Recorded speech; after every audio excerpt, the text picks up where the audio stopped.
Pixar had a stretch where it felt like they just couldn't miss. Like from Toy Story all the way to Toy Story 3, it was hit after hit after hit after hit. That run still feels different than what they put out nowadays. Today, I wanted to answer one question. Why was Pixar so good back then? To me, it comes down to three things. They had more to prove, they had less competition, and yeah, the stories were just better than anything else coming out at the time. To understand Pixar's rise, you kind of have to remember what animation looked like in the 90s. Disney was on top, and then out of nowhere, Pixar shows up. It's a tech company backed by Steve Jobs, trying to do something no one had ever done before.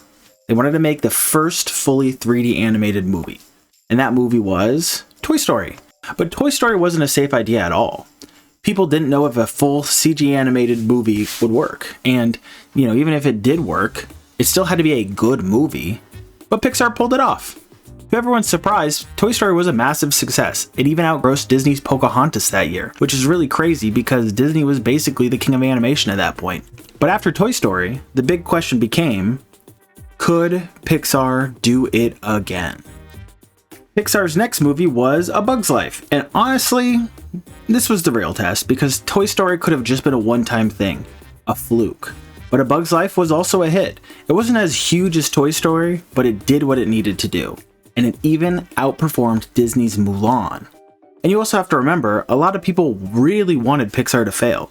Traditional 2D animators were scared of what computers were going to do to the industry, and honestly, that fear wasn't totally irrational. So Pixar wasn't just making movies, they were proving that 3D animation deserved to exist. And that context makes their early success feel even bigger. It's the same reason why Snow White was such a big deal. Snow White wasn't just good, it was historic. That's what Toy Story was. And now, after those early wins, Pixar enters what I'd call their golden era. For me, that's basically 2001 to 2010. And this is the run. Monsters Inc., Finding Nemo, The Incredibles, Cars, Ratatouille, WALL-E, Up, Toy Story 3. What an absurd list. Back to back to back bangers. Like, that's an entire studio's legacy, and Pixar did it in one decade. And that to me is what's really interesting. This is when Pixar becomes more than just one studio, more than just John Lasseter. Obviously, other people and these directors that I'm going to list here helped on the earlier movies, but this is the point where they gave those individuals an opportunity to direct their own movies. Pete Docter directing Monsters Inc., Andrew Stanton directing Finding Nemo. They brought Brad Bird in to direct The Incredibles, and all these movies are huge successes. Pixar just felt unstoppable at the time. It wasn't just one person getting lucky, it was an entire studio itself having a formula. To really cement the domination of this formula, they decided to just do it again. Cars comes out in 2006. Yes, it didn't win an Oscar, but it's Cars. It's so good. And the fact that Cars not winning an Oscar is considered a disappointment should tell you exactly everything you need to know about Pixar's reputation at the time. Next year, 2007, Ratatouille wins. 2008, WALL-E wins. 2009, Up wins. And then Toy Story 3 wins in 2010. That's 4 Oscars in a row, 6 Oscars in a decade. And the directors, at that point, just weren't huge names yet. They were just hungry and they were working on proving themselves. And that's exactly it. Pixar is just building a new generation of animation legends. The second reason Pixar dominated is honestly really simple. Nobody else was ready. We have to keep in mind that Pixar started creating their 3D software an entire decade before some other studios even thought about it. And by the time those other studios really caught on, Pixar already had multiple hits out. And Disney didn't fully shift to 3D until later, and you can see them trying to figure it out in real time. Going from Treasure Planet, Atlantis, Lilo and Stitch, Home on the Range, to Chicken Little and Bolt. That was clearly them playing around, and it took an entire decade to finally get to Tangled. I just want to take a second to really highlight the competition of the 2000s versus the 2010s. Here's a list of nominees from the Oscar each year for Best Animated Movies. 2001, their competition was Shrek, which did win, and a movie based off the TV show Jimmy Neutron. In 2003, they won, but they went up against Brother Bear in a French movie most people who aren't animation nerds probably really haven't heard of, and that's The Triplets of Belleville.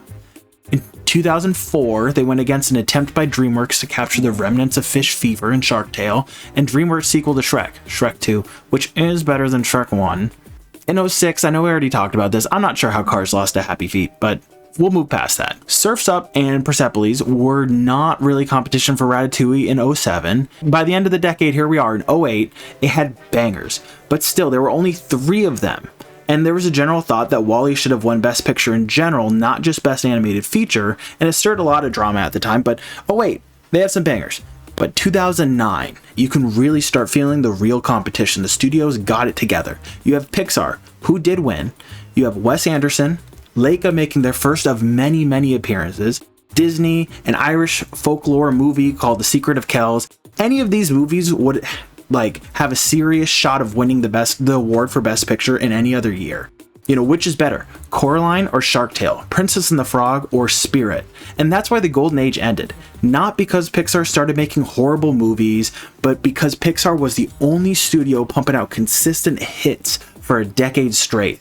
Look at the next decade that some call the sequel era. It's full of new studios popping up on the map, old studios finding their groove again, and Pixar making sequels. And I'm really not trying to talk down Pixar's sequels. Monsters University is incredible, one of my favorite movies of all time, but they have some movies that are C's when their competition's now B pluses and A's. And you know, when you have gems like Brave, Inside Out, Coco, and Soul, they're rewarded, but the competition at the time now is just fierce after the golden era where a B movie just felt great. Nowadays, a B movie might not make the cut. Except, of course, if it's the B movie. You like jazz? And when competition is stronger than ever, Bs don't dominate the culture like they used to. And the last reason, it's really the simplest one, I think. Pixar's stories during the golden era were just better. They weren't copying trends. They weren't pumping out sequels year after year. They were making original stories that actually felt new.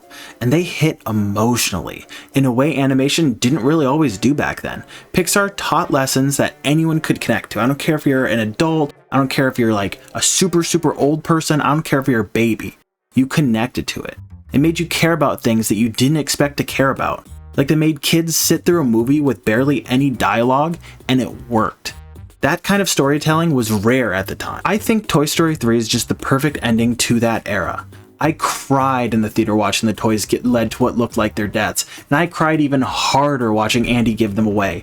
It felt like the end of something, not just for the toys, but for us.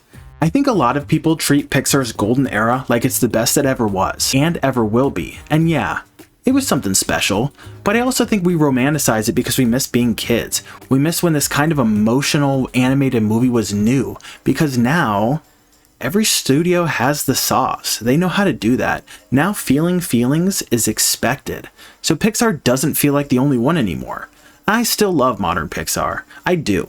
I love Soul. I love Onward. I love Turning Red. I actually thought Lightyear was pretty good. Elemental makes me cry every single time. Animation today is just really good, and honestly we owe Pixar a lot because they didn't just make great movies, they set the blueprint, and that's why Pixar is so good.